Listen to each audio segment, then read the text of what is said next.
What's going on, everybody? It's Ricky with Videohomicide, back with another movie review slash recommendation. Another Western directed by Sergio Corbucci. We've got Django from 1966. Oh my god. I can't believe that I never watched this fucking film. And I love Franco Nero. Badass guy. And as soon as this movie starts off, you get that song that was in the Jamie Foxx, Quentin Tarantino Django, which I also love, but like that song Django, like, oh, it was so, like, the opening is phenomenal. Okay, the first thing you see is Django walking through the mud, and he's dragging a coffin along, and I was like, oh man, okay, I've already got fucking ideas, you know, because like I mentioned in the Great Silence video that I'm outlining a new writing project. And for a comic book that's going to appear in Cinema 187 issue 6. It's going to be a Western. It's demonic, a satanic theme, but it's set in a Western environment. So I'm trying to get a lot of inspiration and see some crazy stuff. And that a guy dragging a coffin, like, it spoke to me for some reason. But basically, Django is walking along the road here. He comes across this woman who's being assaulted by these Mexican soldiers. They're whipping the shit out of her. And then, like, it seems that these guys save her, like these guys with like these red bandanas and shit, and they come over and like they're oh, we're gonna fucking kill you, basically. And it's like, what the fuck? So you killed the Mexican soldiers and now you're gonna like fuck over this woman. Django comes along and just takes them all out. One of the guys like falls down into the like over the, not really a cliff, but a bit of a hill, and down into quicksand, like sinking sand, which is something that you don't see quicksand in movies anymore. I feel like you saw quicksand a lot in older films, but he ends up partnering up with this woman, and they end up going to this whorehouse in this like totally ghost town, but it's run by like this little chubby, I don't know what a male version, whatever a male that runs a whorehouse is called, a fucking bordello guy.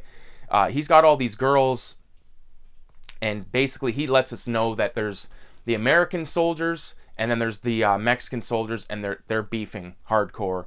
But they use like that whorehouse as basically like neutral territory, so they go there, bang the girls, pay all that stuff. But they show up and they start fucking with Django. Django kills like 5 of them in the bar, but he lets like the leader stay alive of the Americans. And he's like, I got 48 guys, and he comes back. And the coolest fucking thing happens, because he keeps, like this coffin is like been in the back of my head the whole time I'm watching the film.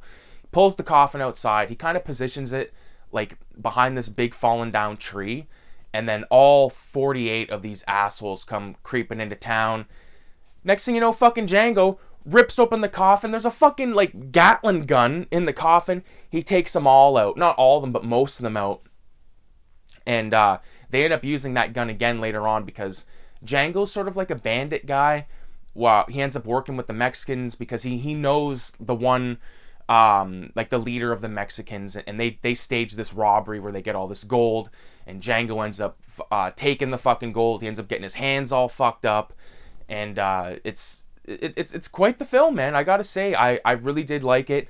I will be the first to admit that I actually did fall asleep watching it last night. So I woke up and I was like, what the fuck? Because Django's hands were all fucked. I'm like, how did that happen? So I had to backtrack about 17 minutes and then rewatch that. But man, I'm telling you, Corbucci makes good spaghetti westerns. And the thing is, there's I don't know how many exactly, but I think there's at least 5 of these Django films, man. I'm stoked to watch them. But I'm really just going through the list of the, films that I've not seen in the genre.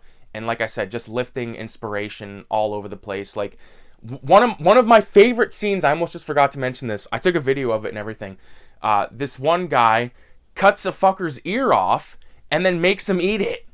Like, imagine if someone cut my ear off and then made me eat it. Like, that's what went down. It was awesome. It was awesome. Bloody film.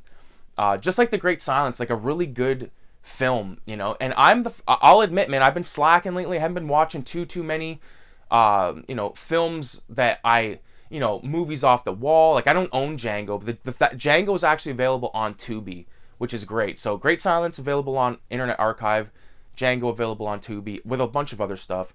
Tubi is definitely like the best streaming service in terms of cult cinema, genre cinema. It's amazing. There's so many giallos, there's Fulci, there's Argento, there's fucking Sergio Martino, Sergio Corbucci, like, fuck, everyone is around, man. So yeah, if anybody is interested in recommending me some really good westerns, spaghetti westerns, stuff like that, I'm still pretty rusty. Like, I was thinking about it yesterday. There's so many Clint Eastwood westerns I've yet to see still. Like, I don't think I've ever seen Josie Wales. High Plains Drifter, I believe. I don't think I've seen that one. Or at least if I've seen it, it's been so long. When I was a kid, my dad would have these movies on all the time. Same with my stepdad, Richie, for that matter. But, yeah, I appreciate everybody for watching. Make sure you leave a 666 in the comments. And check out a fucking Sergio Corbucci film, man, because they are phenomenal. So, 666, adios. Fuck, I forgot how to stop it.